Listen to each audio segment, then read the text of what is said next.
This is good, we like your excellent, thank you. Thank you.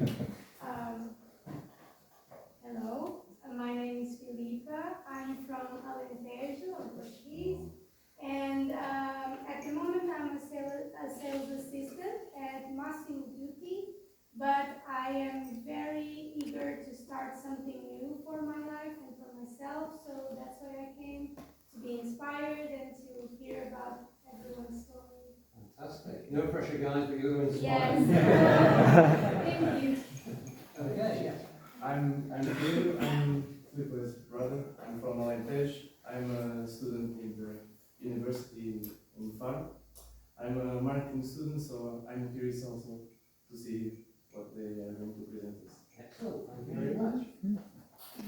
Hi, my name is Angela. I'm from Alentejo, and I'm a student of psychology, and I came to learn something new. Okay. Wow, Right, good, very nice brilliant. line, by the way. Thank you. Right, anyone in the back there we haven't seen yet? Hello? Got it all right. Come on in. Okay. I'll get up. So I'm Nathan. We're actually temporary here. We just wanted to see how a little bit of it. You're Glenn spies, aren't you?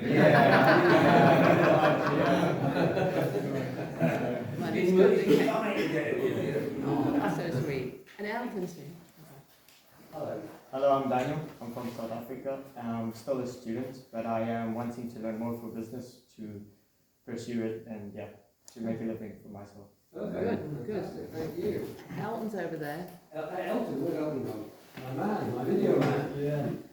Hi, nice to meet you. My name is Elton. I'm from Brazil, and I have a company to create everything about photos and video. So nice to thank you for inviting me, and it's a pleasure to meet you. Yeah, he's my video. Hello, my name is Vlad. I'm originally from Soviet Union. Okay.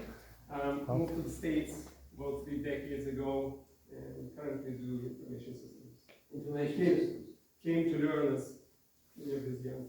Ah, cool, okay, thank you. My name is Dari. I'm from Brazil. I'm a student here at the Bible College, and I'm a missionary. And I'm here to learn more about connections. It's not about business, more connection with the people and widen my networking. It's a network, so it's a good place sure. for Yes. networking. Excellent, thank you. Hi, my name is Joaquin. I'm Portuguese. I grew up in South Africa. I moved to Portugal 3 years ago. I'm in the real estate business, and looking forward to connect with fellow Christians in the business world. Fantastic. You must be pretty busy in real estate around here. We just started to, I've only been 3 months, so it's actually, it is. Hi everyone, my name is Pedro. Also from South Africa. Moved here a year and a half ago. Started my own building company, construction, maintenance, renovations. And yes, it's my life with me. Again, you must be very busy too, the amount of building going on. Well, also coming to network and get some of the. Brilliant, thank you. Hi, I'm Linda, Portuguese, South African. Been here 5 months and really looking forward to this evening. Thanks for the invite. I've got experience in banking and legal, but I'm working on the operational and the marketing side with my husband on the renovations and building maintenance and in the future property management. Excellent, thank you very much. Just looking forward to networking and meeting like-minded business people. Fantastic, thank you. Hi, I'm Mariana. I never explained what it is in English, so I'll do my best. But I'm from the Netherlands. I live here now for 3 months. I'm a coach. I coach leaders and entrepreneurs to embrace what I call a more unhurried life, to find more rest, to sharpen their focus and their performance. And I do this by teaching them the lessons that I've learned by looking at how Jesus lived and how he did his leadership. Fantastic. Well, we've got 2 other Dutch coaches here as well, so you'll have a lot in common. Hi, I'm Sanne and I'm from the Netherlands. I just moved here 1 week ago. Oh, okay. Portuguese is to close the deals from connection, so I'm open for new clients. Right, thank you very much. Nice Thank to meet you. you all. Right, front row now, it's your turn. Yeah, yeah, I was here last week, but I haven't introduced myself because I'm always a little bit scared to do that, I don't know. But my name is Janneke, I'm from the Netherlands. I live here now for 2 years. And yeah, it's my first time actually to be here in a church in Portugal. And I just came to God, so it's very new. And also to, to transform my business into more Christian business. So and what I do is I write about financial independence. I wrote a book about it, and a masterclass about investing. So yeah. Thank you very much. Hello, my name is Sandra. I'm from Holland too. I arrived here 1 month ago. I'm going to live here and I'm going to work as a nurse in a clinic. I came to this church 2 weeks ago, so it's very fresh and new. My mission is to help people from out of love. That's my vision. Thank you. Wow, well done. I asked the guys to prepare their talk in English. I'm starting to think it should have been in Dutch. Okay,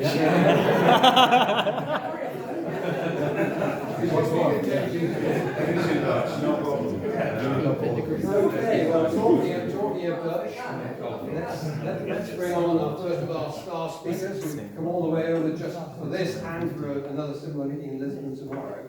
So he has a background in the automotive industry. He also studied in his own time to qualify as a vicar, a pastor, and has for many years now been leading Christian networks, and most recently, obviously, this one, Europartners. He's got a very interesting talk that I think you'll enjoy, whatever your background. I think you'll learn something from his talk. So please welcome Boete Droppers.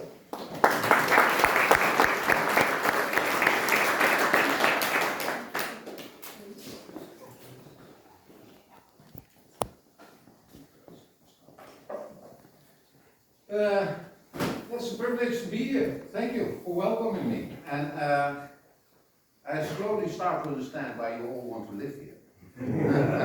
The nice environment, the quietness, the safety, the lovely people, also meeting people from all kinds of nations, and that gives a special dynamic to your life. And yeah, it's really great. So we enjoy already. And I talked with my wife, but she would not move because we have children and family in the Netherlands, and she would like to stay there. We're going to talk today about what I call the Jerusalem entrepreneur, becoming a source of well-being. And that's because I wrote a book about it. And you all get a book afterwards. So it's also in German for the German speakers, and in Dutch for the Dutch, and in Portuguese for the Portuguese readers. So a book is translated in 10 languages. So I saw Russian, heard, it's also translated in Russian, but you have to order it online. And Chinese people we don't live here, or Korean. So what I would like to look at is what's the Christian view on entrepreneurship, and how is entrepreneurship connected to your personal convictions and to what you believe about this world. And how is that influencing your mindset, but also your entrepreneurship yourself? And when I look at drivers in my life about being an entrepreneur, then I think in the start, it was proving myself to my parents that I can be someone. And that is a very unhealthy driver. It's a very powerful driver. It helps you to cross boundaries and to move in directions other people would not do. But I think basically you have to know, I was the youngest in my family. And my sister was the oldest, and she was a very responsible lady. And my brother, he was very bright and could learn very well. And I was more or less the rebel in the family. And my mother always expressed her worries about my future. And I think the first 10 years of my business life was about proving myself, see my mother, I can do what you long for me. I can be successful. successful, I can take responsibility, I can make money, and success in my business life was the way to prove it.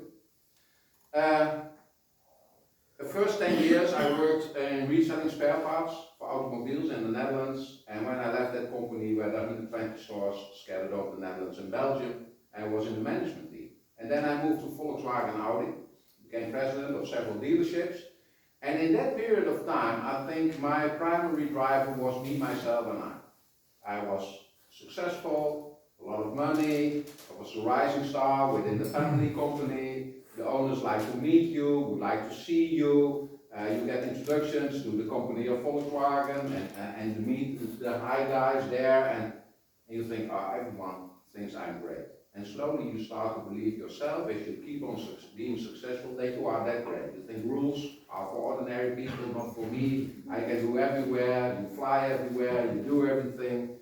And basically the whole process was about me, myself and I, until a crisis came in my life. And the crisis was, one evening I came home and my wife said, I don't know what, I see your life, I don't feel engaged anymore, I think you have developed a parallel life next to the family life, you don't see me anymore, maybe it's better that we get divorced. And that was a real bombshell in my life, because I did not plan that, I didn't see it coming, I was busy in my own world and doing what I like and everything what was happening there, and I did not understand, because I thought I was not a bad guy, and I was friendly to my children, I was not beating, I was not cursing or whatever. I was Christian, I went to church, we gave money away, I did social entrepreneurship, so what was wrong? And I did not understand. And we went into therapy, and this therapy took 2 years, and in one of those sessions, she started to cry, and that really hits me. And then she said, Arthur, you are not a bad guy. When you come home, your children jump into your arms, you like your children, say, oh, let us go to a restaurant, to eat pancakes, something with the children. But you don't ask me anything. You do it over and over again. And in the start, it's nice. But at the end, I cook you once a very nice meal, would like to have a beautiful evening together, and then we went again to a restaurant. When we go on holiday, you book the vacations. When I have my anniversary, you give me a car, but I don't need a car. You never ask me about something. It was just there. And did you give it for yourself, or was it just for me?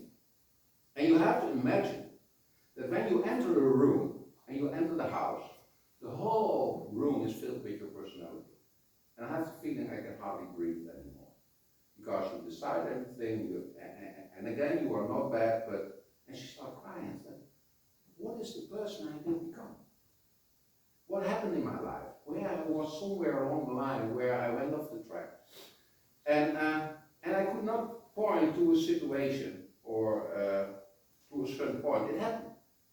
It was the culture I worked in. I worked in a big company, very political, using people, manipulating people, a lot of politics, and you work 60 to 70 hours, you live in that world, and slowly it gets under your skin, you start to behave that way, you start to think that way, you do it at home at the same way, and also at that point in my life, I started to realize that I not was only losing my wife, but that I was more or less losing all my relationships.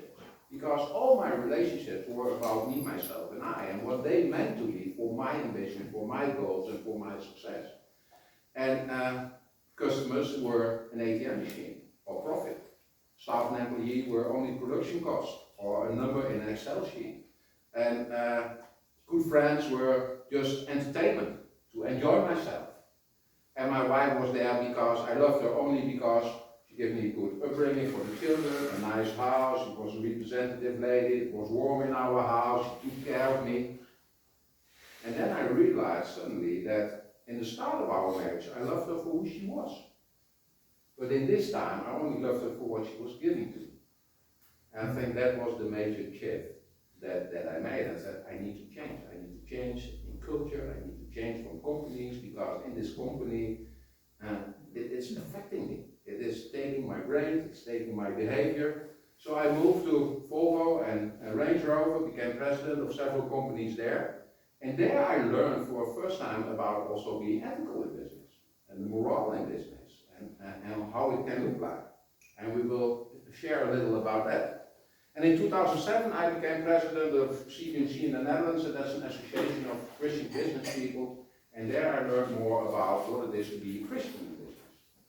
And I would like to take you in this journey, this how what I call spiritual powers can influence your behavior. And you know, I talked about this company where I worked, what kind of atmosphere, what kind of spirit was there in that company. It was a spirit of manipulation, the end justify the means, you can do everything if you are successful. And that are not good rules and good behaviors. Now, let us look at that. Two ways of doing business. Who do I serve? The full life, what is life really about, and the change of heart. Because at the end, I think it's all about the heart. Two ways of doing business. And I think you all recognize these two ways. The first way is, I already mentioned, where I lived in, when I worked for Volkswagen Audi. Solely for yourself. It's about self-realization, increased stature, reputations by means of power, competition, achievement, business success is personal success. That's very important. This afternoon we had a meeting with a lady, and she was running a business, and we asked her, why are you doing this business? And she said, I want to be seen. I don't want to waste my life. And my business success becomes my personal success, gives me purpose, and means everything to me. And that's not wrong, it happens. But if that is your primary driver, where does it leave you, and how do you feel that? Profit maximization and the code of conduct, the end justify the means. Now, how do you recognize these kind of companies? I meet a lot of companies, I come in a lot of boardrooms, and then you enter into a boardroom, and there is sitting the management, and they're making jokes, and they're talking about their trophy wife, about the golf, about where they will spend the bonus, the next vacation, how they would like to increase the market share just to make more money. And if you enter into the second company, there you also can enter into a boardroom, but that's a more professional way of living. And they ask themselves, how can we add value to the customer? How can we increase our effectiveness? How can we serve better? And they have a complete other way of thinking and also other way of communicating. How do we contribute to the well-being of all the stakeholders? That's the main goal. That's how can we add value to our customers? And the primary objective is to solve the needs and adding value and to make people flourish. And the code of conduct is, we like to love people. We love people intrinsically, as you say. I'm in hospital, and my principle is loving people and serving with excellence. And that's a different mindset. And this different mindset is given to you by your opinions and by your thought and what you think about this world. And what you think about this world has also to do with the spiritual realm you live in. And the Bible has a story about it. The Bible basically says you have two spiritual realms. The spiritual realm of mankind, who would like to build itself monuments, to become great, to build themselves up to heavens. And you have the spiritual realm of God, and God is a God who loves people, who like to serve, and who descend from heaven to serve the people, take the tears away, to heal, to redeem, to restore. And there's a completely different mindset, and that creates also a different city. Imagine a society, a city where everyone is there for me, myself, and I. Or that you have a city and a society where people start caring for each other. Probably you know the joke in the Netherlands, and they asked once a pastor, what is the difference between heaven and hell? And this pastor said, oh, there's not so much difference, you know. They all eat with long forks, and but the only difference is that the people in hell, they try to feed themselves.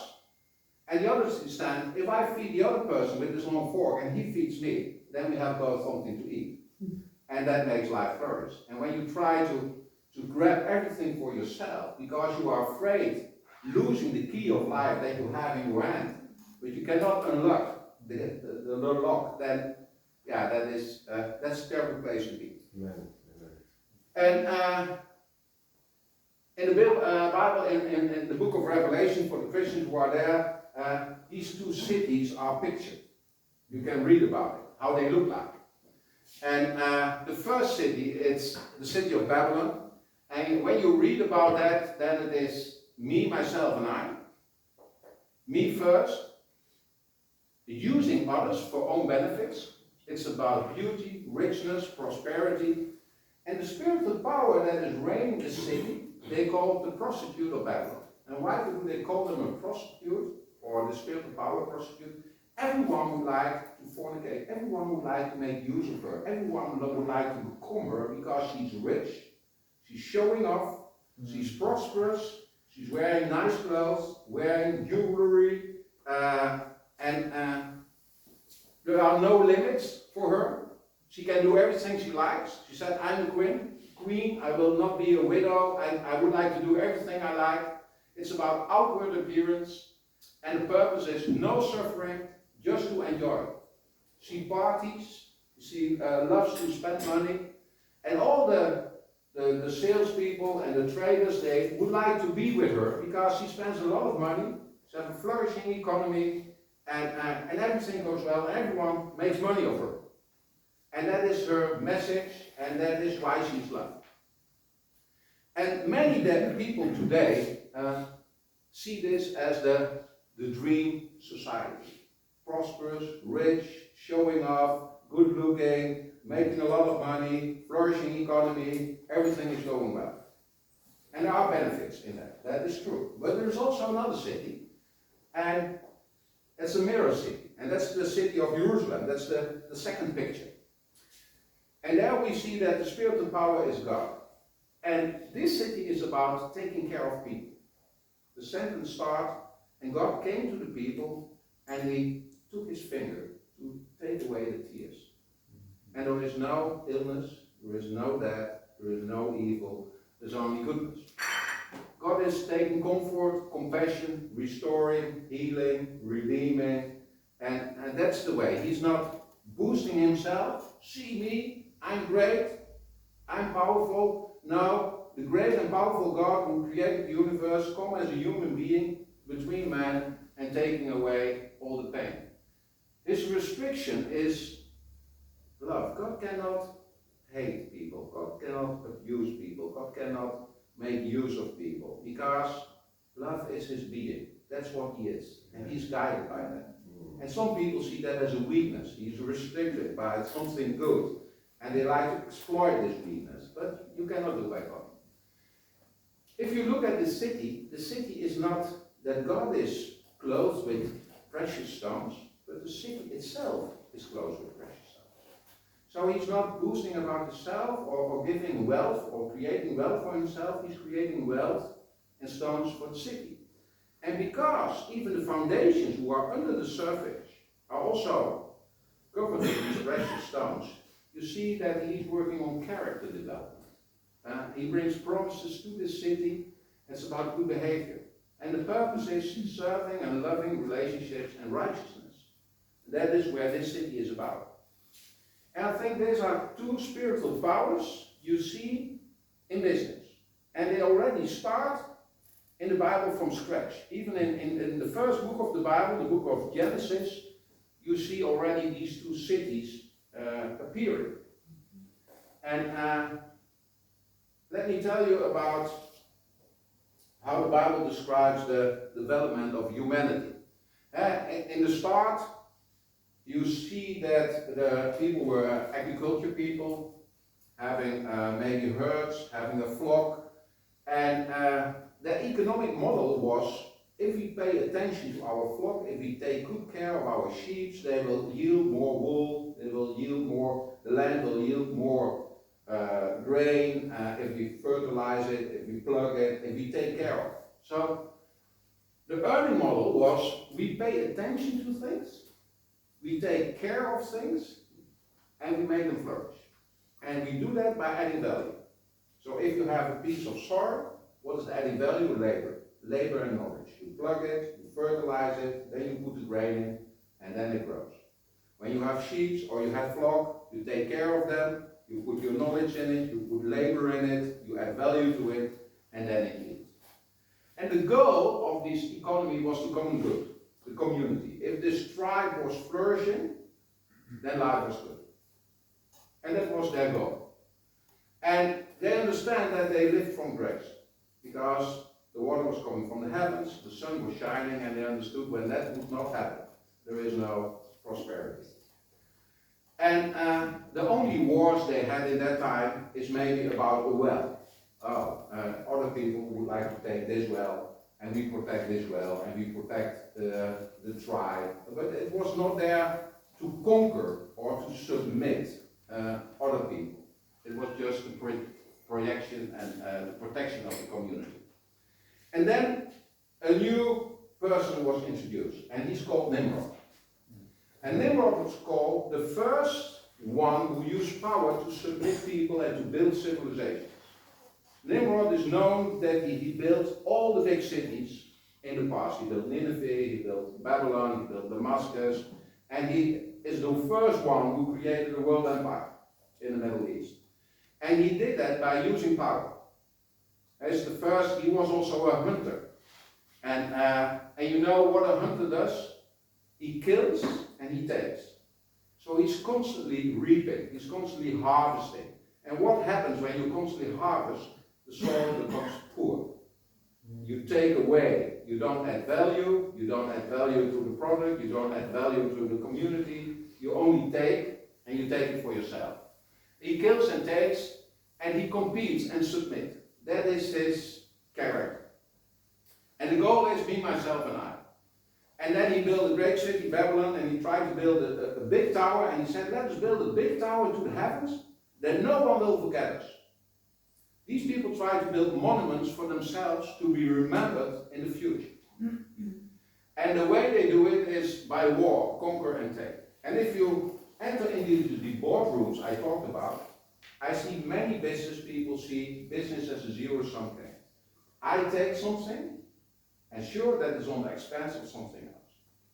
And that's because they think in this kill and take metaphor, in war metaphor, in competition. If I win, you will lose. But what would happen if I win, that you win as well? And can we build an economic model where everyone wins? And that is the big question, and that's the big challenge for economy and for business. Now, he was a king, this Nimrod, and the comparison king from the first king of Jerusalem was Melchizedek. He's called also in the first Bible book, and he was called the king of peace and righteousness and of blessing.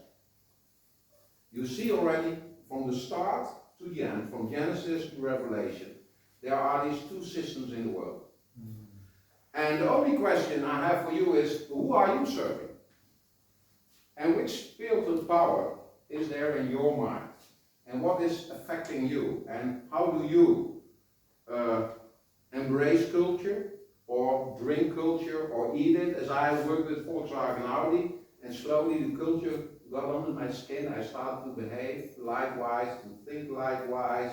It happened, I took it to my family life, I took it to my thinking, and I brought it everywhere. Because I was so much infected by that way of thinking that I became that kind of person. And there you see the depth of this thinking and what is going on. So this is the main question: who do I serve? Do I serve myself, me, myself, and I, or do I serve God? And if I serve God, in what way do I serve Him, and can I serve Him? So this is the original idea what I learned at school about economics and marketing. You have a client, and the client is the goal, it's the purpose of the company.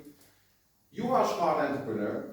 You develop a service to serve the client, and as a return, you get some results, and that's profit, and often we call it a blessing. And slowly we changed the model to this. We said now, not the client is the most important of business.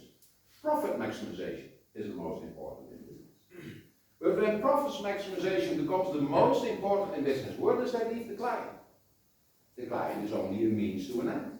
You don't care about the client. If the client buys it and the money is flowing, then it's okay.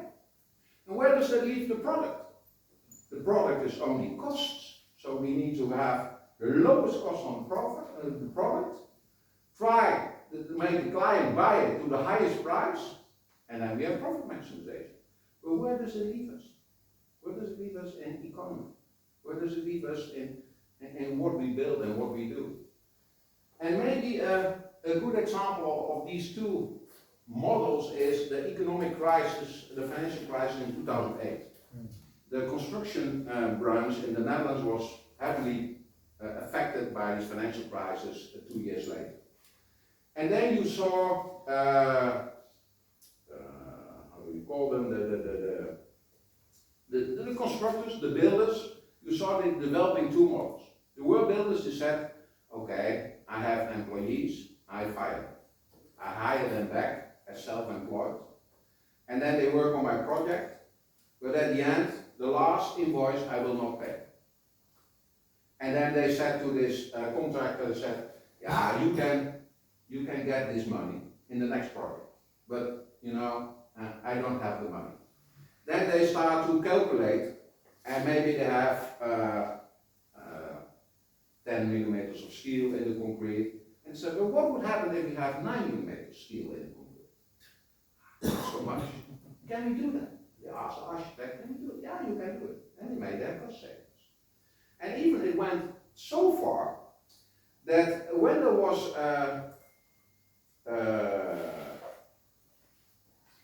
when they planning something to build, and they give the requirements for the building, for example, they would have to build a bridge.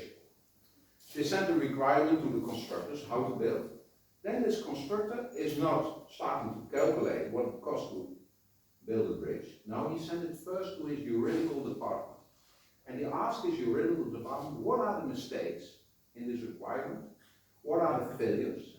Where can we make money off afterwards? And when they discovered the juridical mistakes, the gaps who were there, and they know what he could make money off, then they subscribe for a low price, and then they return back when they get the order. Say, yeah, we can build it in this way, but you know, and this is wrong, and this is wrong, and here we are, and then they start to charge and to make money of it. Then they start to press on the subcontractors and the contractors to a lower price. Then they give in on quality. And at the end, they have built and they have made some money, but everyone is suffering. The constructors are suffering, the employees are suffering, the client is suffering, the quality is not as good, and it did not work. The other model, if you live from the above model, another thing can happen. There were also builders who said, okay, we need to build smarter. Not only cost efficient or squeezing out the contractors, we need to build smarter. So if we, in the process of the calculation, attract already the contractors and we ask them their opinion about how we can build as smart as we can do. What are the new techniques? What are the new technology? What is the new innovations you can bring? How can we do this project together? Where can we make cost savings? How can we better work together and to get all the waste of cost what is there to eliminate it? And they built good products and they still exist. And all the others, they went bankrupt over time because if you come in the spiral of cutting costs, at the end, there is nothing more anymore. But if you are in the spiral of adding value, becoming more efficient, working together, cooperate, using the experts that are there in the field and knowing, having all the knowledge you don't have, you can grow. And you see that those contractors still are in the market, they are trustworthy, they are valued, and they have a better business model, and the others, they fail. So it is important to understand this model. So what is the biblical model? The biblical model is the purpose of business is the need is the call, the need of the people. So first you ask yourself, what is the need and how can I serve the people? And this biblical model comes from Matthew 24. And you have to know that in Matthew 24 and 25, there are 4 parables Jesus is telling. And they are about the purpose of life and where life is about. And the last parable Jesus is telling, and that's a very important parable for you as Christians, that he said, if you die and you have to give an account of your life, God will ask you, what did you do when I was poor, when I was suffering, when I was hungry, when I was sick, when I was ill, when I did not have clothes, when I was imprisoned? What did you do for me? And then the people will tell, but Lord, we never saw you poor, we never saw you hungry, we never saw you ill, we never saw you in prison. He said, what you did to all the people who were poor, who were in prison, who were hungry, you did to me. So if we start to serve the people, we serve God, and we serve Jesus directly, and we are glorifying Him. And in the past, I was thinking, serving the poor, serving the needy, serving the prisoners, that is something charity. That's what the church does. But what I learned over time is that if you build healthy economies, if you build healthy businesses, people can clothe themselves, can feed themselves, can take care of themselves. And there is no nation would get rid of poverty so fast as China. And it was not done by charity, it was only done by economic development. And you give dignity to people if they can take care of themselves. And if you only give money, you create beggars and you don't give them any dignity at all. So building healthy businesses, building healthy economies is the best thing you can do to fulfill this parable and to give an account of your life. So the need is the call for the entrepreneur. And the entrepreneur is smart and he understands his calling and he would like to serve this need. And I think that is the third parable. Because this third parable is that God is telling, every one of you have something. You all have talents, you all have skills, you have intellect, you have a body, you have a network, you have a relationship. You all have something. And some have more and others have less. And then Jesus tells in this talent, and he asks them at the end, okay, one get 5 talents, another get 10 talents, another get 20 talents. And then these people start to work with it and do business with it. And they start to multiply the talents. And then Jesus returns and said, you are a good servant. You had 20 talents and now you have 40. And you had 10 talents and now you have 20. But there was also a person who only had 1 talent and he buried it in the ground. And he did not multiply. And Jesus said, that was not smart. Because it is not growing.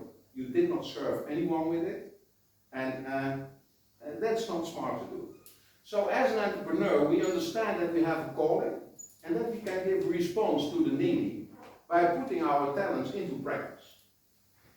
So the entrepreneurial talents we have, and the way we do it is that we feel driven by faith and the Holy Spirit. So we have a counterpart, we have a mate in business, that is God and the Holy Spirit, who would like us to serve the needs of this world with our talents, with excellence. And that is also a story about the Holy Spirit there. So we don't live here only for ourselves. That's the first parable about, that Jesus said, I go away, but if I return, how do I find you? Partying, enjoying yourself, beating your slaves, or do I find you as a responsible steward, taking care of the people, taking care of the house, and taking care of the good?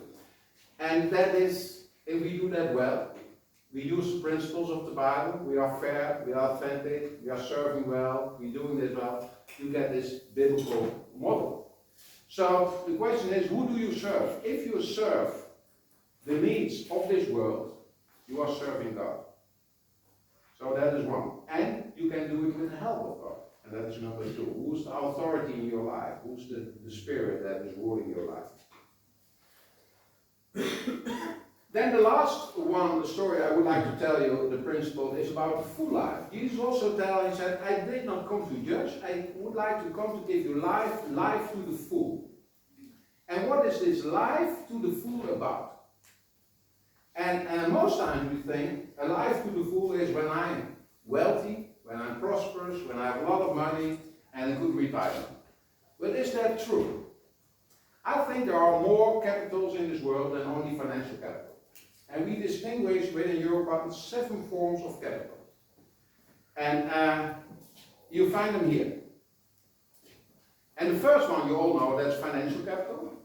But we also think you have spiritual capital. And spiritual capital I already talked about. That is the values you have, the beliefs you have, the purpose, why do you do. It's the culture you build in your company. And spiritual capital is the root and will color all the other forms of capital.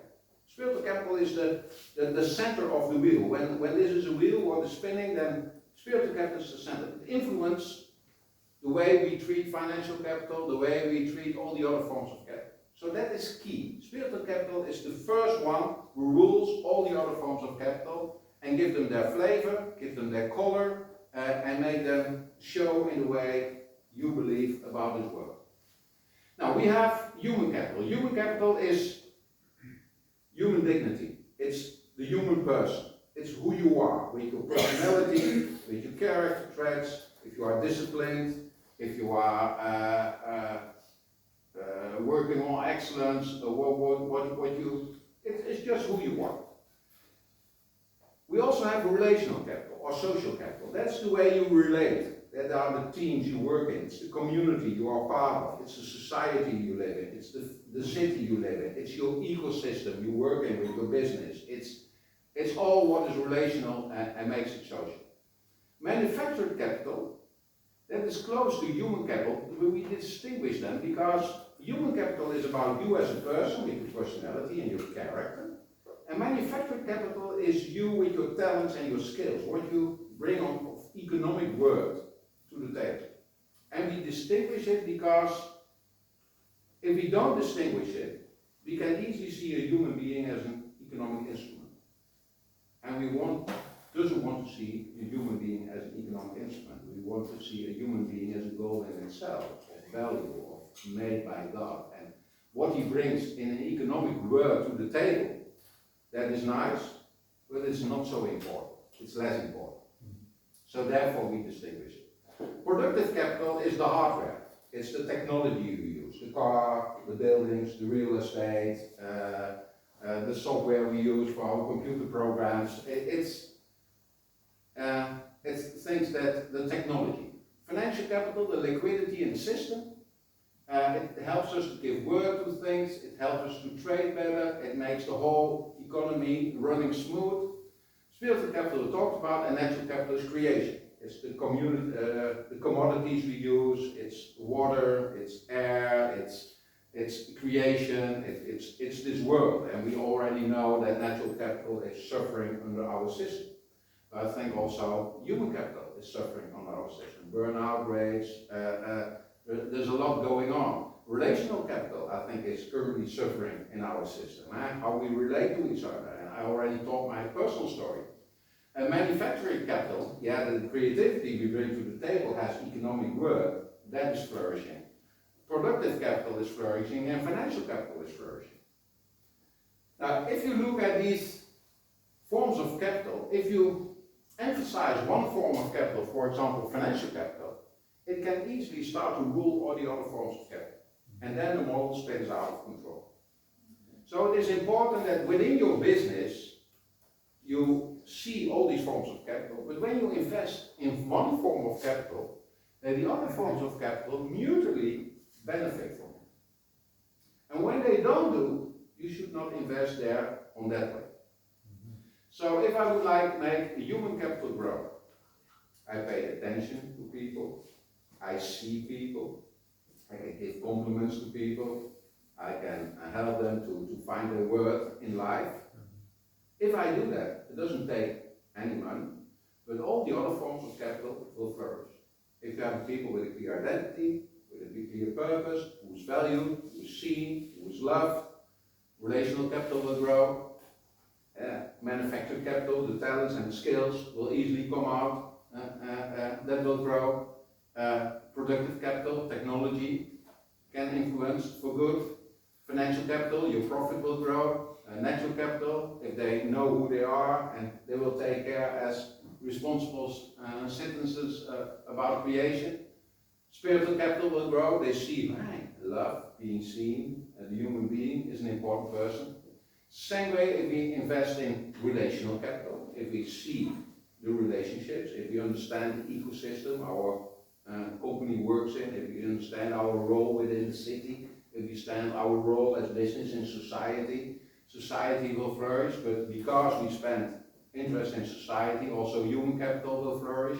I think also financial capital will flourish, and people see that. So the challenge of business is to see this model as some kind of asset management or some kind of software system that steers the company and that you use to make the company function well. Business as asset management. Maybe to give an example of how this can work.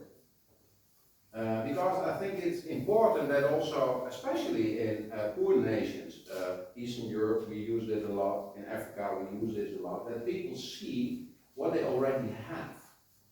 Because most times when I come in those nations, you say, oh, bring me money and then we will flourish and then everything will be good. And I ask them, what do you already have? And they said, we have nothing. But imagine, Africa has everything. Has the youngest population, has the most resources, the most commodity, has talented people. If we would understand these forms of capital, and we would project it on Africa, it's the richest continent we have. The only bad thing of Africa is they don't have good leadership, and they miss teachings, and they miss doing it. So, but it's by far the richest continent with the biggest potential for the future. An example could be, I once did this story in Armenia, and then afterwards a lady came to me and said, Wouter, you tell this story, but you should help me, because we had a vineyard and we get bankrupt. And now you talk about all these kind of capitals, but how does it work in my situation, because I don't have anything anymore. And we said, okay, let's try to see what you still have. What do you still have? I said, I don't have anything. But you have your body, you are still standing here. You're a physical, strong woman. So you have strength. Yes. Are you married? Yes, I have a husband. And do you have children? Yes, I have 2 sons. And okay, you are bankrupt, but do you still have your real estate? Yeah, we have a farm, we have our house, we have the land, we still have. I said, you have a lot. You have human capital, you have relational capital, you have manufactured capital. There is still a lot there. So I was asking more. I said, the sons of you, what are their skills? What are their talents? What can they bring? She said, one son is a mechanic, and the other one, I always worked on the land. He cannot do, but still he is a good laborer.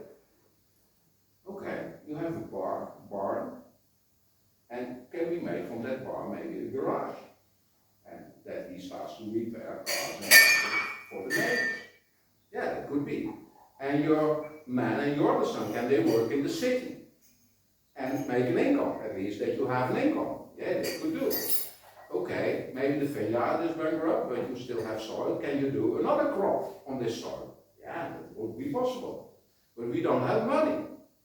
But who do you know?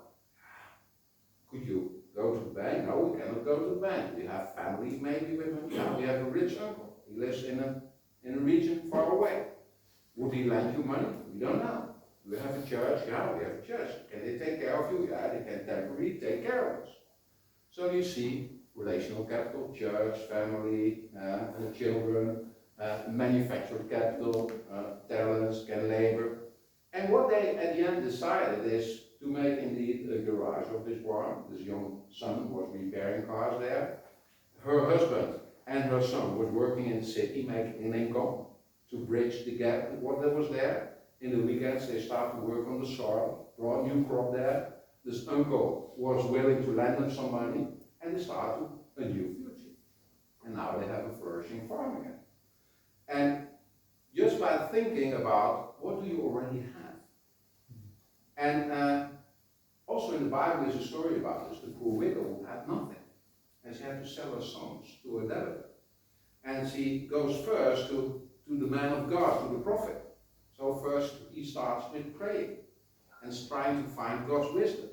And this prophet said, what do you still have? He said, I have nothing, I only have a small piece of oil. Instead, start to gather the jars around. And start to gather the jars around and start to pour out the oil. And then God started to bless this pouring out of the oil, and the oil multiplied, and then she could sell the oil and save her sons. And also this prophet started, what do you still have? And I think also for us as entrepreneurs, always the question, what do you still have? What do you have? What can you bring to the table? What are the talents you have? What's the quality you have? What's the intellect you have? What are the relationships you have? And how can that work? So I think that is important. It's the same with, if you would like to attract money. Attracting money is not about the money, it's about these other forms of capital. Because an investor, and we have one here, and I don't know if you would agree or disagree, but they have basically 4 questions. And the first question they always ask you, what is the need you're going to solve? And then he will ask himself the question, do I feel aligned with this need he's going to solve? The second question they have, is this need substantial enough to make money of it and to scale it? The third question he will ask is, what makes you unique as an entrepreneur that you can solve this need in this way? And the fourth question they will have is, how does the competition look like? And if you look at these questions about which forms of capital are these questions going? The first question is about spiritual capital. What is the need? What is the purpose of the company? Why do you want this? What is moving you? That is a very important question for an investor. Is it substantial enough to scale it? Is the need big enough? Can you make it? What makes you unique? What makes you uniquely designed to solve this problem? That's about human capital. Who are you as a person? Do you have dedication? Do you have perseverance? And what kind of character do you have? Do we believe in you as an entrepreneur? It's about productive capital. What kind of skills and talents do you bring to the table? It's about manufacturing capital. What kind of technology do you have and maybe you use? Then how does the competition look like? And for us Christians, I think there's a fifth question. How does it bear fruit for the kingdom, this investment? In what way do we see this world becoming better? Is it solving the needs of the poor people? Is it solving any need and that is related to the kingdom? Or is it just a new technology that we try to sell like the above model, where the client doesn't play a part and where the product doesn't play a part? And that's about spiritual capital. And to establish connections to attract funds, you need relational capital. You need to be related to these people, and you need to know them, and you need to know where you can go to. You see that the other forms of capital go before financial capital. Spiritual, human, productive, manufactured capital go before the introduction of financial capital. So you see how important these forms of capital are, and we need to put them in our thinking. Now the last thing is the change of heart and thinking. We already saw that spiritual capital is the heart of the company. We already saw that the way we think and it makes the way we behave, and the way we behave also defines our destiny. The heart defines our longings define our thinking define our deeds, and our deeds define our destiny. So when you look at the root of everything, the root is in the heart. And that's why the wisest man in the world, King Solomon, said, if you have to take care of something that is really precious to you, take care of your heart. Because in your heart are the sources of life. If we don't protect our heart, if we don't take care of our heart, if we are not the gatekeepers of our heart, and if we don't decide what can influence us, then we easily go into the culture and go away and slip off. And Alan Greenspan, he was the former Fed president in the United States during the financial crisis, and he was not a Christian, but he understood the root of the crisis, and he said, unless someone can change human nature, we will face more crises. And for him it was no one can do that, so the next crisis will come. But we as Christians know someone who can change human nature. who can change our heart, who can change our thinking. And that spiritual power is more powerful than every other power in the world. And that guarantees a hopeful future. And that can make a difference in society and a difference in business. And that's what I would like to close with.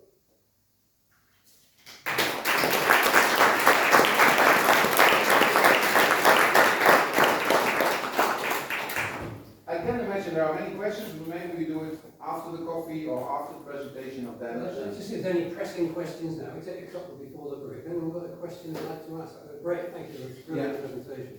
I think it was very thought-provoking. A lot of context, a lot of cameras coming out and slides being photographed. We will actually upload them to the WhatsApp group, so don't worry if you didn't catch everything. But any questions? Would you like a coffee or a refreshment first? Jose? No. Stop. All right, well, let's grab a break now, and then we'll come back. We've got the second presentation is about why you should put employees before customers. So that could be quite a controversial one as well. So we'll have that one next, and then we'll have a Q&A on both of them at the end, okay? Thank you very much, guys. Welcome back. Well, I've had a nice bit of networking there. The students have all sloped off because apparently there's a barbecue on somewhere. So they've gone. Never mind.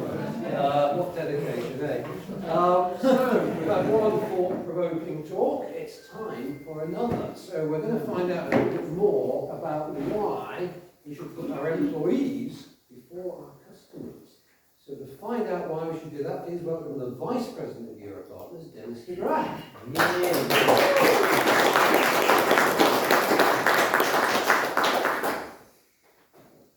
Yes, first of all, I would like to start where we ended, and that's with Proverbs 4:23, where it says, "Above all else, guard your heart, for everything you do flows from it." And we didn't agree upon it, but Moto doesn't know that. But when I had my suits made, I had some embroidery in the back of my neck, and it was Proverbs 4:23. Because it's so important to watch your heart.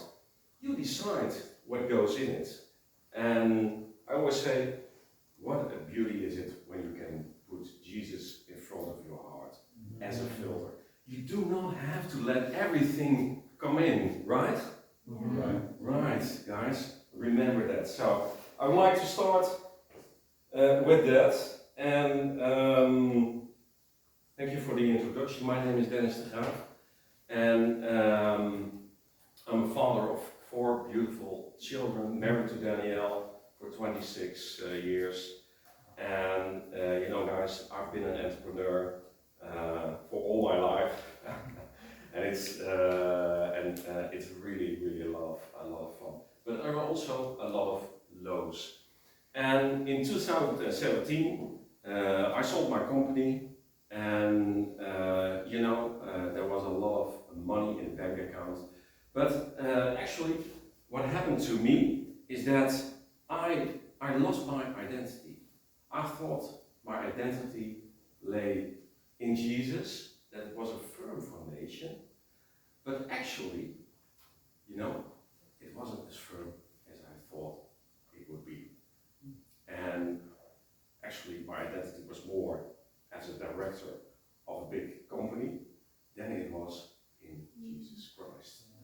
And, you know, I got into an identity crisis, and God really was so gentle to lead me out to a Bible college. That was never something I would expect it to be. He led me to a Bible college, and I was able to regain my identity. I was able to really get to know who Jesus is. But I was quite arrogant. I was quite haughty. And I thought, when I got into this Bible college, then I knew everything about the Bible, you know. I knew the verses, and I knew everything I had. But when I came out of this Bible college, I knew less than when I got in. And we're also going to talk about another controversy, employee first, customer second today. And in this process, I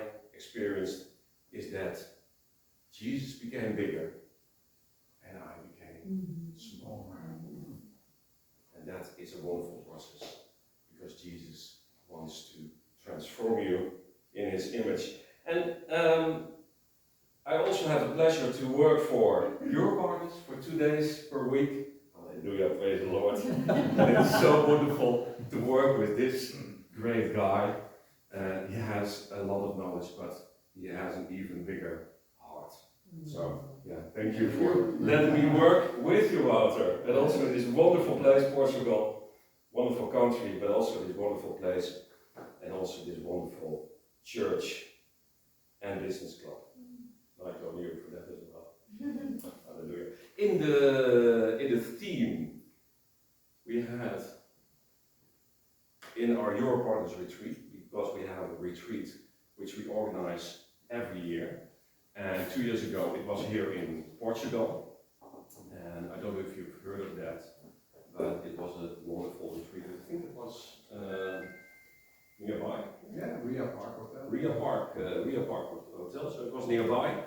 And last year we had it this year we had it in France, in a wonderful place near Marseille, and we had a theme there. And the theme I would like to talk to you about this is being with. And I would like you guys to imagine that you are in a very busy place. For instance, Albufeira in the summer. And it's busy there, isn't it? Yeah. Hallelujah. And you see there a homeless person. And you could do first 4 things. The first is that you could decide that homelessness is a big problem in Albufeira. And that you take action and you set up an organization to tackle homelessness. Maybe even completely eradicate homelessness from the streets. You form a council of people like yourself who are determined to do something about it. The second option you have is to gather a very large group of people, including the homeless people themselves, local businesses like yourselves, the municipality of Albufeira, and other charities. And maybe also churches, like this one, to work together on the issue of homelessness. The third option you have is to actually go to the homeless person himself and buy him or her a cup of coffee and then sit down with him or her and chat about the local football scene or whatever comes up. And the fourth option you have is to go to your house or to your apartment and to blog about homelessness. To say to many people that they strike a wrong tone when they're talking about the homeless people.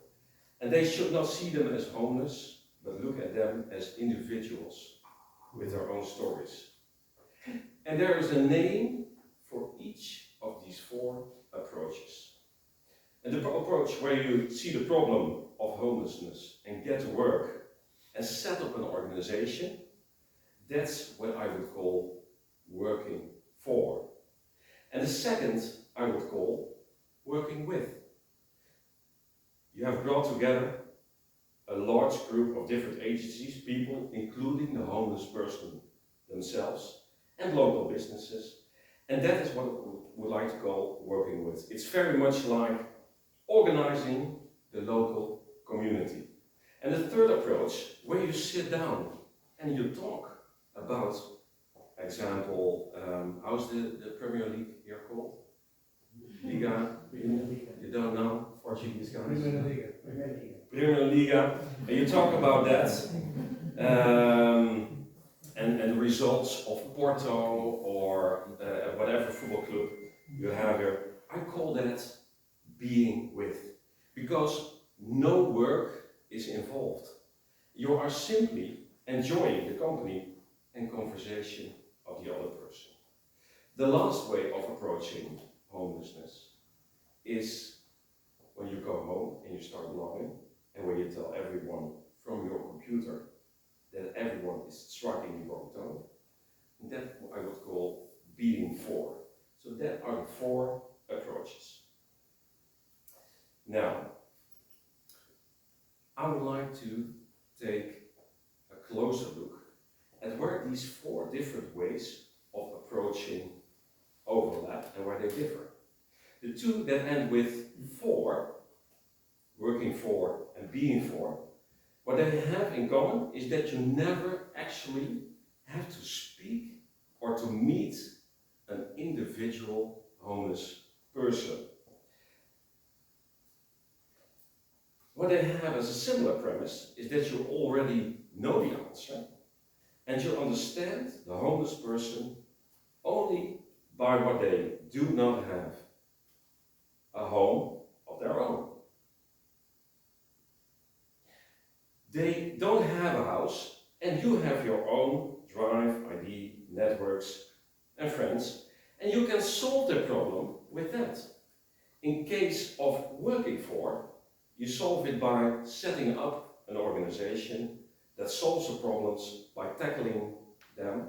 And in case of being for, you solve the problem with words.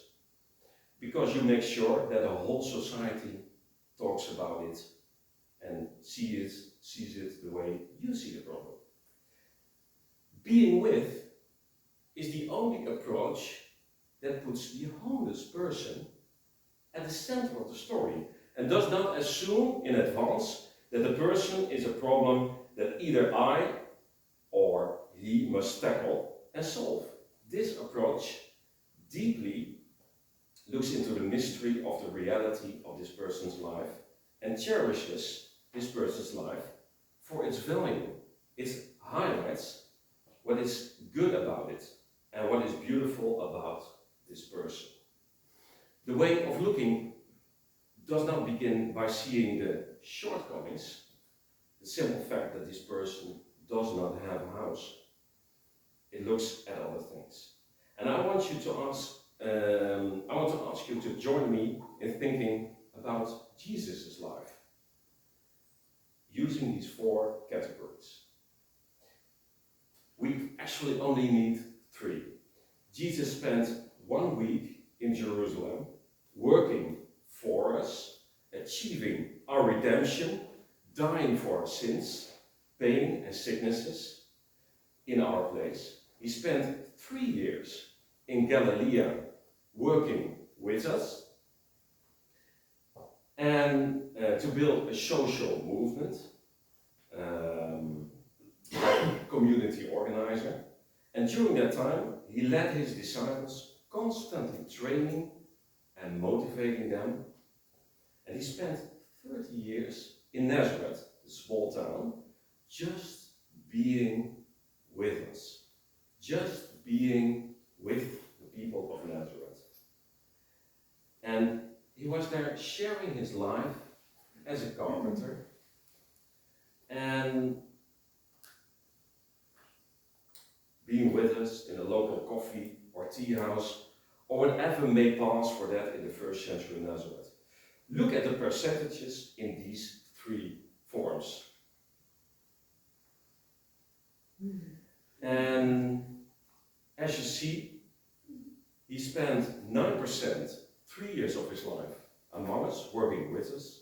He spent 90% of his life being with us, and only 1% of his life working for us. So that was amazing when I discovered that myself. And now we might say, yes, God is so different from us. God has never been on earth as a human. God did not know what it was to walk around the earth as a human. So it's understandable that God had the percentages wrong. But fortunately, we know everything about it and about our own salvation, and we allow ourselves to change the percentages. We just say that we spent 90% of our energy working for. We just turn it around and spend almost none of our time and energy just being with. And I want to point out that that could be extremely arrogant to think we know it better than God, what it's like to walk around this earth as a human. I want to challenge you to imagine how we would spend eternity with God and with each other. I want to challenge you to think about eternity, about eternal life as Christians, and we desire for people to be saved because we want to help them avoid eternal separation from God, often referred as hell, and instead experience the fullness of life in God's presence in heaven. Our hope is for them to encounter the grace, peace, and joy that comes from a relationship with Jesus and to spend eternity with Him, rather than facing the consequences of rejecting that relationship. And ultimately, we long for everyone to know God's love and His saving power, leading them to eternal life in heaven and or the new world. But what is that heaven? Have you thought about it? Is heaven being preserved forever, all alone? Being preserved in eternity, all alone, sounds more like hell to me. And what is vital to know about heaven? That it's not about being there, it's about being with. Being in heaven is about being with God, being with each other, being with yourself, and being with everything new in creation. And the human problem, it is not shortcoming. Human problem is isolation. Isolation from each other and isolation from God. Isolation is the human problem and not shortcoming. Amen.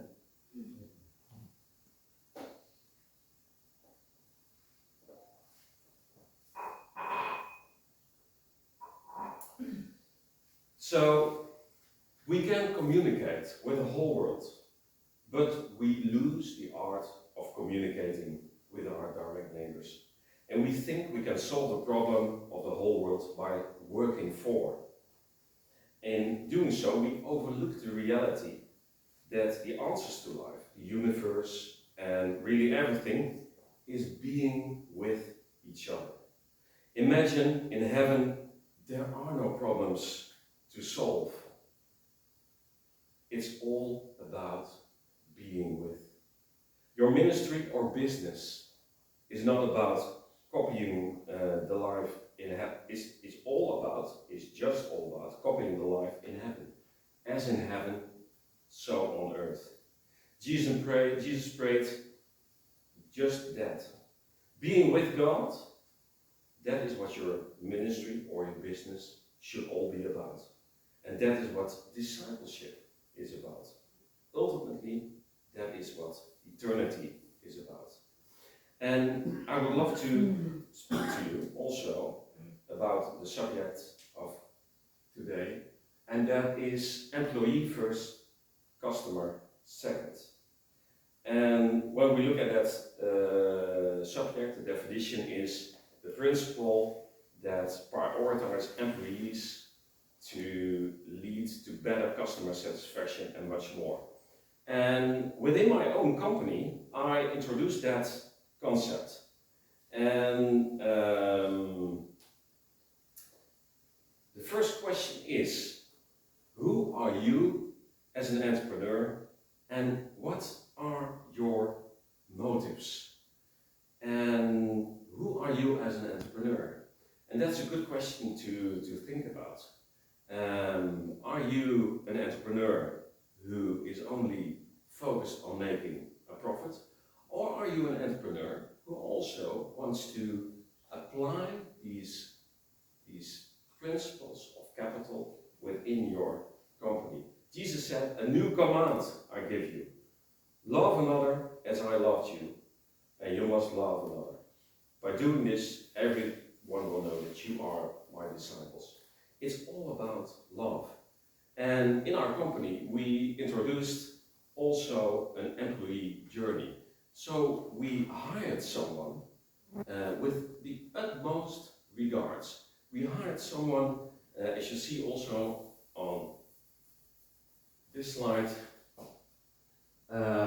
That's all. And we hired everyone with the utmost regard. So when they came in, we took care of some flowers. We got everyone in to just welcome them, and you know, and it's also that when someone left the company, I've got a story about a guy leaving the company, and it was a really qualified IT consultant, and he left the company. He said, I'm going to work for someone else, because he could only be a technical consultant and not a project leader. And you know, I really wanted to keep this person connected to the organization, and I wrote a personal letter to him asking him to stay. And I also ordered a breakfast to be delivered to his house, asking him to stay. So I got everything out of my toolbox to get him to stay in the organization. He left, and that was painful for me, but I kept into contact with him, and you know, that by doing that, by creating a journey, he got back. Yeah. He came back into our organization, and that didn't happen once. That happened like more than 10 times. Wow. So just staying into contact, creating that journey, people feel themselves seen and got back into my organization. Okay, this is this is me. I got dressed up as Sinterklaas. I don't know who knows all Sinterklaas. The Dutch people do. So that's great. And I have an advice that when you want to create the concept of employee first, customer second, be engaged in your company. I was Sinterklaas for more than 12 years in my company, and I also knew all the names of the kids in my company, and it was amazing. And what we also did is that we had family days, and we invited everyone to our family days, and also the partners, and also the children, and we had wonderful times together.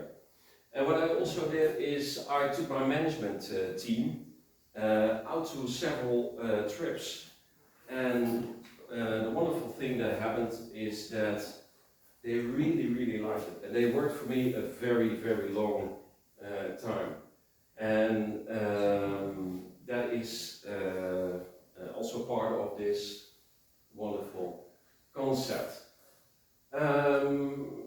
There's a picture of my management team with me, a little bit younger version of myself, where I hired some helicopters to just land in front of the company, and we went on a trip together. I surprised them with that.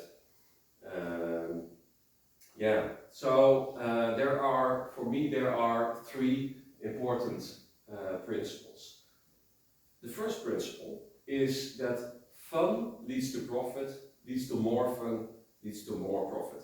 That's what I noticed within my company.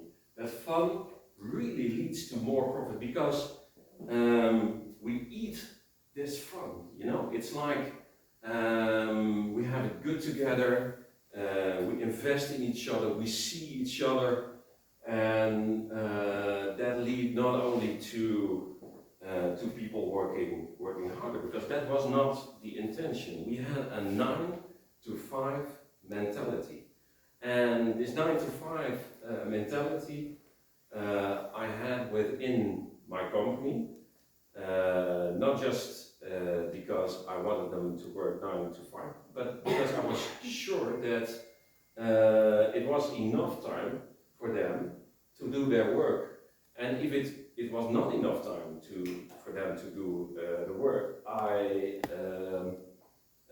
would say there can be two things the matter. One, I have to educate them to do their work, to give them education, or I have to hire some extra staff because there is too much work. So I never laid it with them. I always kept it with myself. My values, you see that there on the left side, where donate freedom, create value, and give them love. So I had this sign in my office, and everyone could come into my office and say to me, well, Dennis, I want to address you on your own values. And a lot of people did. And it was not always convenient for me, but I was approachable. I was accountable within my own company.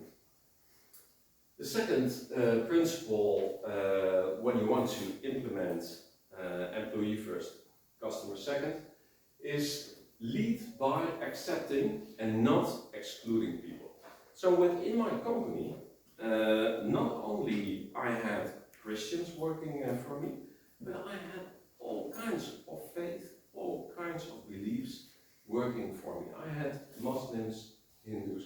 You know, it was a full inclusive company because it was all about the people. And of course, I would love to show Jesus to them, and I did just by loving them, just by being with them. So, and choosing, enabling, and encouraging people. And the last principle, and that's also very important, create total transparency. And I did that by letting my employees evaluate the management and also publish that. I had also the approval from the employees. And first of all, we work together with an organization. It's an international organization, and it's called A Great Place to Work. Has any one of you heard of that organization? Let's see one hand. Great. And we got the award of being a great place to work, but that's not our account. We really asked our employees to give anonymously feedback about how we did as a management team. So 3 principles. When you want to implement this within your company, it's very important that you do that from your heart. That's also why I started with guard your heart. It's so important to love them and really do that from your own conviction. Fun leads to profit, leads to more fun, leads to more profit. Leading by accepting people and total transparency. So yeah, that's my presentation, and I hope that I gave you an insight in being with, and also in employee first, customer second principle. Thank you.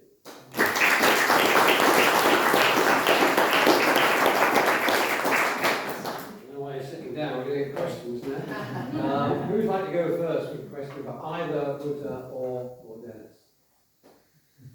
Yes. Oh, this for Dennis. Yeah. Were you ever disappointed by someone, even though you did your best? Your best like that? That you got disappointed by trying so hard and then? Yeah. I got a lot of disappointments from people. And I can give you an example. I hired a manager, and he had an addiction, but I didn't know that. He was a great manager. He was a great sales manager, but he had an addiction, and he started lying about that. And even in that amount that he forged one of my signatures to get out of a lot of things, and I got behind it. But yeah, that's a part of dealing with people. But for me, it was first to give trust, first to give love, and yeah, then you can get hurt. Yeah. Yeah. Yeah. but it never stopped me from loving and caring No, about people. because I can imagine that Yeah. then if that's your value, that sometimes if you get disappointed like that, you're Yeah. like, you know what, let's get those, Exactly. yeah, but, yeah, okay, thanks. Yes. I have a question for Dennis. It's twofold. Did Yeah. you find, in your company, is your staff turnover then quite low? I would assume if you've adopted this value Yeah. system. Yeah. And secondly, did you find then that putting your employees first, because a lot of big corporations talk about employee well-being, and that people within the company are important. But did you find that by applying that and adopting it, and I would assume your management team then had to adopt that as well, that your customer experience was that much better? And Yeah. just in terms of your client base, you have the retention, Yeah.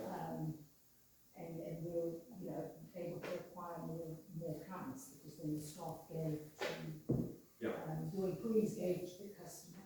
Yeah. Actually, what happens is that just by us putting our employees first, investing a lot of time in them, but not only the fun things, but also educate them, develop them. That was very important. Also because of I had an IT company, and it was very, very difficult to get new employees. My first motivation was love. I loved them. The second motivation was also, there's also a lot of competition in the market for employees. So we had to do something different. But if you wanted to implement this concept, you can only do that from the heart, because you have to mean it. And if you do not mean it, if you make it just like, if it's just another means for you to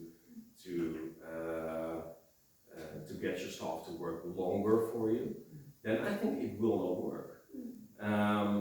It's really important to do it from the heart, and the effect was, that was the effect, that our clients were much more satisfied than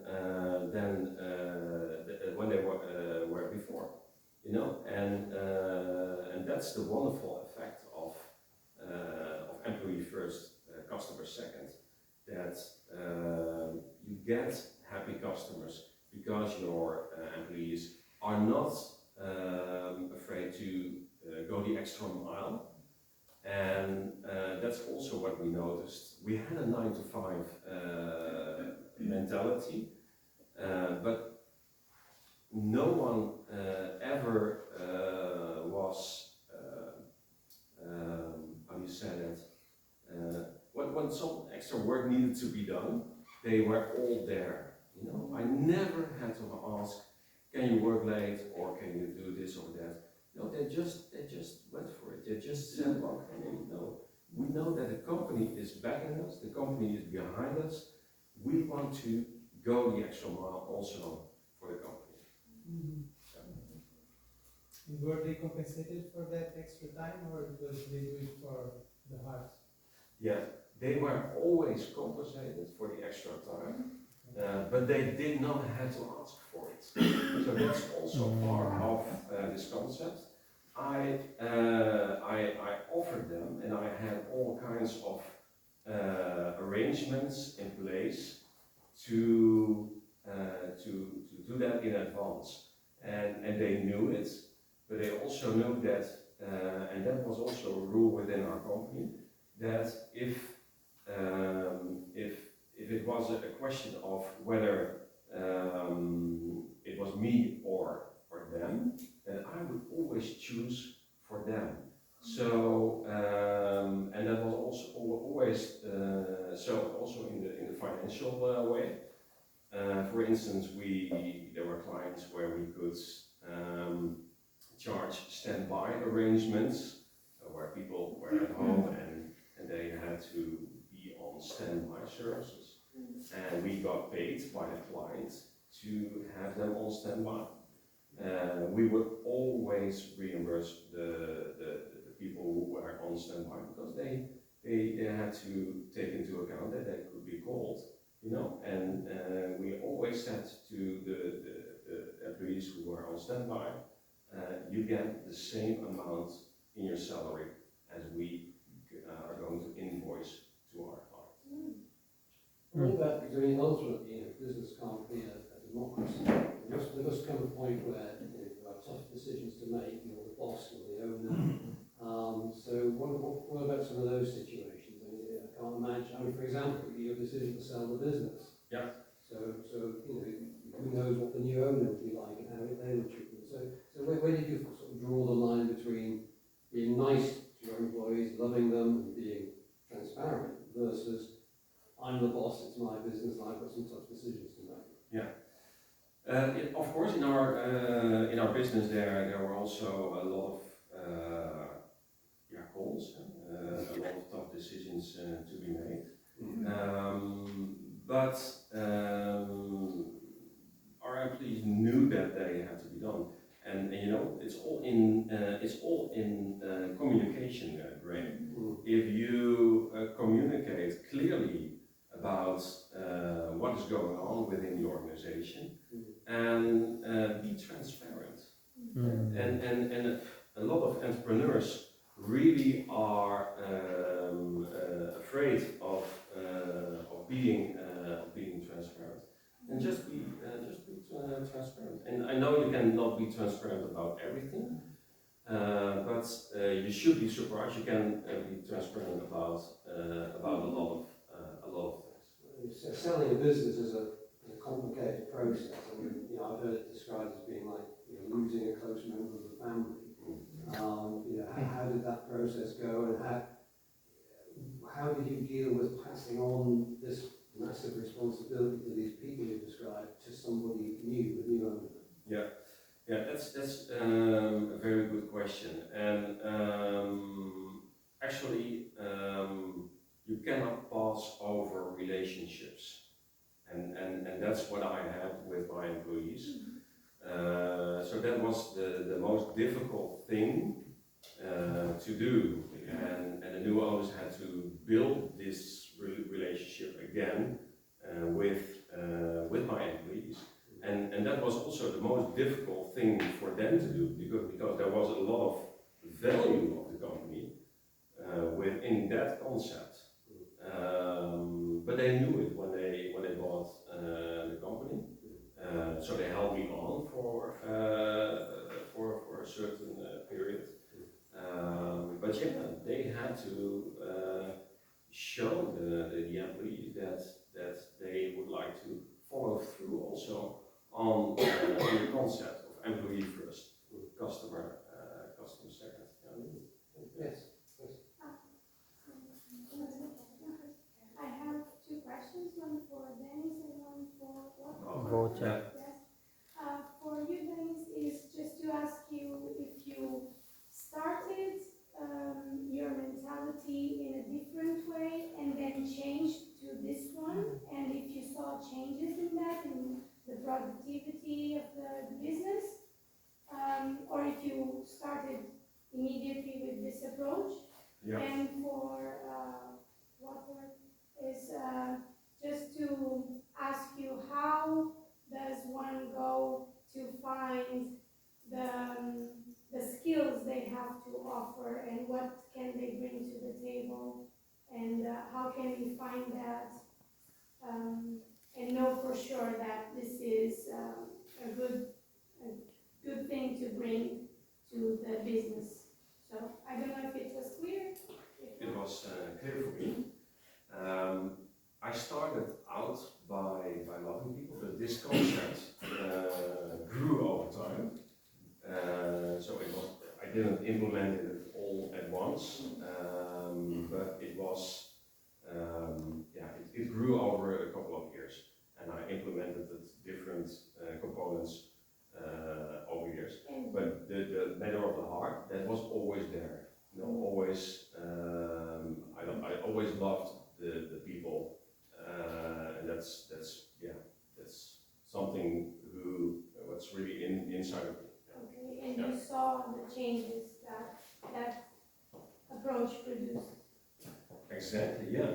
So what I mentioned is that just by investing in people, just by really caring for them, the profit came, and we invested the profit again in the people, and more profit came. You know. So and that was for me so good to see, to hear, to acknowledge, and yeah. Very surprising and I think refreshing. Yeah. Thank you. And your question, is that about selection process of your employees, or No, what's the background of the question? because you ended with the capitals, different capitals, and you talked about the ones that were personal to you, so your characters and your traits, and even then when you talked about the other capital, about your talents, exactly. And my question is, where to start looking for those talents that you have, or how to know that those are the talents that you can bring to the table? I don't know, but I think within the company you look at different personalities. For example, if you have a management team, you would like that you have different types of people, different personality, different skill sets.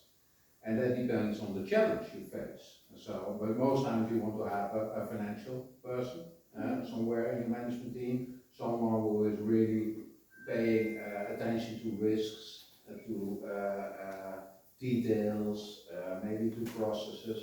You want to have some kind of manager often in your process to guide the processes in your company well and make them smooth and taking care. But you also want to have a leader, an entrepreneur, someone, a visionary who only sees the big lines, can look ahead. And these different types of personalities with the different skill sets, what you need, you met. And then if you have a vacancy, you test it. So we use always DISC.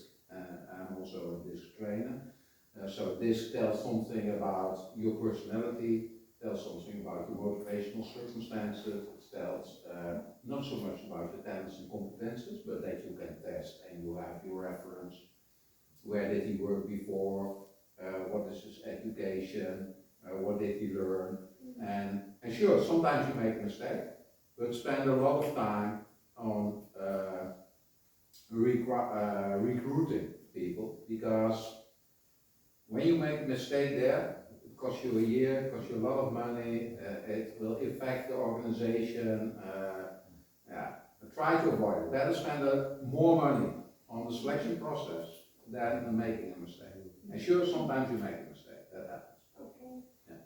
We have a question here. Yes, certainly ones, but I noticed there's a lot of things what we're talking about. That in fact the presentation, I'm totally agree, because it's also the work that I'm doing as coaching also managers. But in a way, I noticed that most of the time people come into this kind of companies with these ideas, they have a certain time for integrating all the stuff, because they were really disillusioned by the world of the business. So there is a time when they need to integrate the new values, and sometimes testing also to see if you are really like that or not, if it's the company is a reality of that what they sees, okay, and afterwards when they test several times, they say, oh right, okay, that makes sense, it's real, it's not something disillusional. And that ultimately I've seen that they are testing and seeing who are the managers, how they are behave. And I think it's related to what our Christ said, that we have to be the example. And if you are the example, it is the, how you say that, it's the, I don't know, I don't have the word in English, but it's the first print where people can say, ah, it's real. And there is a second step where they can invest themselves and they can bring to the table what they have and what they can offer, you know. So in fact, which is different with the kind of business we had before the next previous centuries, more paternalist, you know, I don't know how to say. And it is really us treating employers like a little child. They don't have any added value, just just doing, which is totally now different, I think. I don't know if you agree with me, that definitely today we are we are managing differently the things because making added value, human value in the table is completely different. I'm coming, sorry to take a pass. Is there a question coming on? No, but there are so many questions in my head.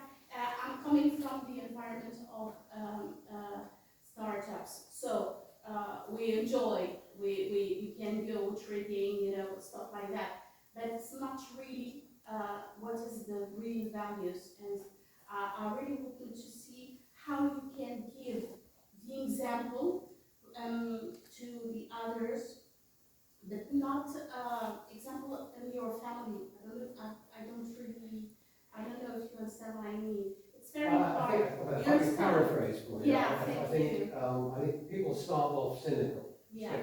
skeptical. And so, you know, if you came in with some new human resources department initiative, the first thing is, oh yeah, how long is this going to last? And you know, yeah, here we go again. Now they're going to go and take us for a game of football, and they think, I'll, you know, put everything right.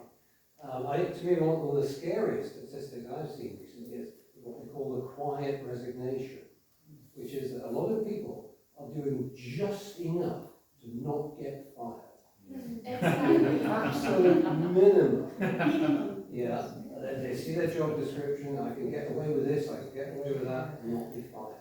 And the benefit of the kind of approach Dennis has described is that you could turn that on its head, you know, so that people actually feel motivated to work in the company, they feel valued, they feel loved.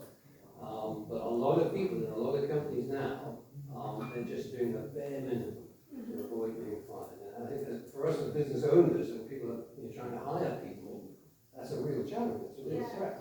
And we have to, you know, so in a sense, if you took a cynical view that said, I'm just trying to avoid that, you know, that in itself is enough justification for trying to alternative approach. And then, you know, we would argue, obviously, that you put the faith aspect onto that as well, and that would then be driving it genuinely from the heart. I think, you know, certainly some of the companies I've seen while I work in private equity and so on, they're playing a game. You know, it's not real. It's not real. It's not from the heart. They've got a management HR manual that says, try this, take them on an away trip, go and do some tree hugging, and everything will be okay. Which is That's not what this is. Yeah, no, I know. It's quite weird. Yeah. Question my question must probably will have two parts for both Walter and Dennis.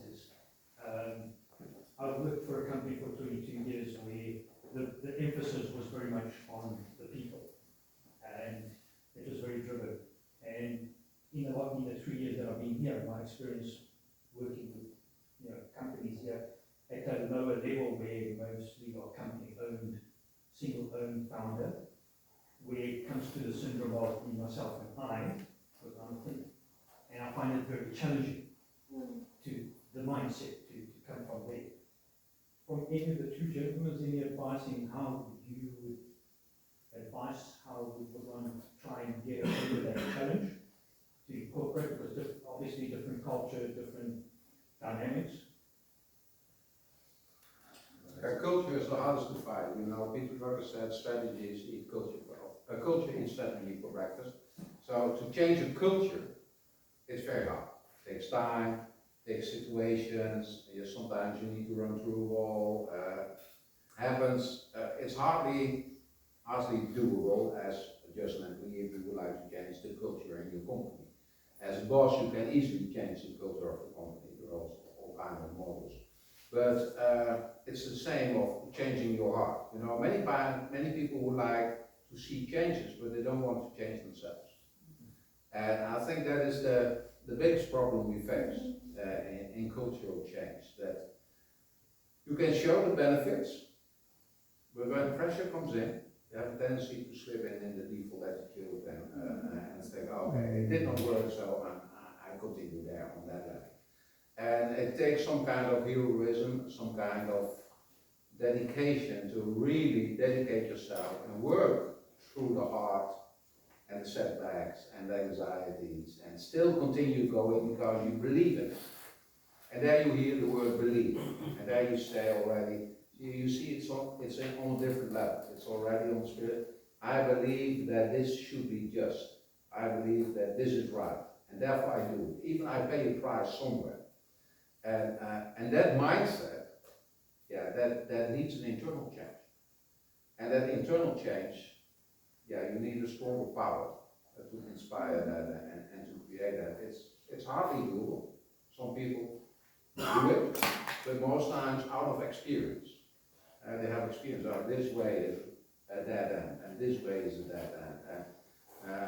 And now, otherwise I would collapse. So I need to maintain and to move forward. And then when they have the victory in overcoming these setbacks and these anxieties, then you understand, wow, there is something I can do to overcome. But that's experience.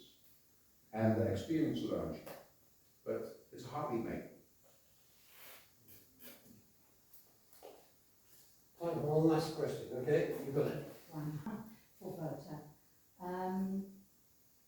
A lot of what you said resonated with me. I come from working in the corporate environment for just over 30 years. When did you, and there's talk about employee well-being and our employees are very important to us, etc., etc. And it was very much, I worked for a financial institution and we worked according to where you ran your division as though it was your own little business. When you realized you needed to make that shift, how long did it take you to make that jump from working where you were, when you became immersed in the whole, because it happens. Before you made that jump, I think that's the first part of my question. And the second is, and I'm asking this from a personal, because I was with the company for 32 years and I could never seem to make that move. And eventually, the last 10 years, where I could feel my values weren't aligned anymore at all. Yeah. But still, I was scared, and it just took something externally big for me to make the jump. But again, I found myself in another situation where I'm contracting myself out, and again, values aren't aligned. So, how do you tackle that? But I think You cannot tackle it. You have to work you work your way through it. My change comes from personal experience. Yes. You hit the wall, my marriage, opened my eyes, said I need to change. And then I saw I could not change the culture in the company I worked at that time. The whole culture, the politics, the way they operated was so deep rooted in all the levels. I thought I cannot change it, so I left. Some people said afterwards, well, then we should have stayed and made the change there, but I had the feeling I cannot change. So I was looking for another company, not just looking for another job, but looking for another company with a healthy company culture where I could learn. So, and I talked with the owner of that company and we feel aligned on value level. And I think if you go in a corporation, if you go working together, it's always important to have the same values. Because the values, at the end, they will kill the corporation or what you do together. So we had the same values. He was not a Christian. And I learned more about him, about ethics, about morale, about how to do business in a good way than I had ever learned before. And he was regularly confronting me with my behavior. So transparency, accountability, mirroring each other, learning from each other, I in charge, I in that build each other. But he was open to it. If you have people who are not open to it, so I don't care. I don't give a shit. If I have the good numbers at the end and I have my happy life, then I'm okay. You cannot change it. You cannot change people against their will. So it stops. Then you can only do what you feel you have to do within your sphere of influence, and bring good there, and bring just there, and accept that is the max you can do. And if you are not satisfied with that result, you should move to something else. Can we finish by showing our appreciation again to these two great speakers?